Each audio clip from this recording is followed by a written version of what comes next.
mapagpalayang pagmamahal. Welcome to our 365 Daily Devotion. Ako po si Alexander Gomez from Batch 3. At ang topic po na tatalakayin natin ngayon ay active listening. Ngayon po, ating pag-aaralan ay tungkol sa James chapter 1 verse 19. At buksan po natin ang ating puso't isip sa magandang salita ng Diyos. Sinasabi dito na, my dear brothers and sisters, take note of this. Everyone should be quick to listen, slow to speak, and slow to become angry. Or sa Tagalog, unawain mo ito. Minamahal kong mga kapatid, ang bawat tao ay dapat na maging mabilis sa pakikinig, marahat sa pagsasalita, ang bagay sa pagkagalit. Sinasabi sa verse na kinakailangan na tayo ay marunong makinig at umintindi sa sasabihin ng iba, at slow to speak sapagkat ang bawat sasabihin natin ay dapat nating pag-isipan, and kailangan may mahaba tayong pasensya na kontrolin ang galit natin. Teaching number 1. Active listening enhances leadership influence.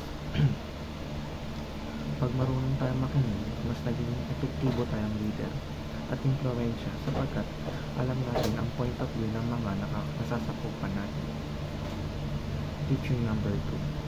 Parents should be quick to listen, slow to speak, and slow to become angry. Ang pangalawang katuruan ay ang mga magulang ay dapat marunong din makinig at hindi lang basta sabi ng isa. Kailangan din na hindi sila parating magalit at palaging kontrol ito. Teaching number 3. Children must listen to advice and accept discipline. Ang muling katuruan ay sa kabilang banda, ang mga anak naman ay dapat makinig din sa magulang.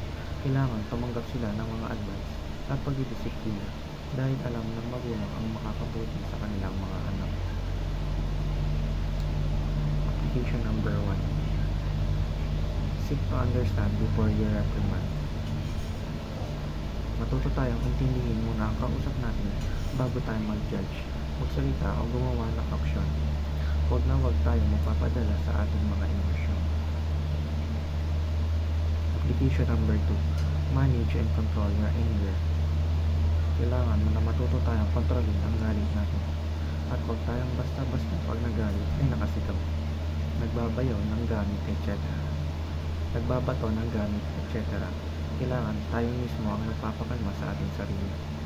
Application number 3. Listen to grow in wisdom.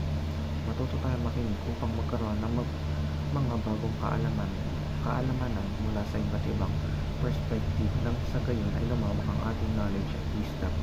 Yun lamang po ang aking devotions. Maraming salamat.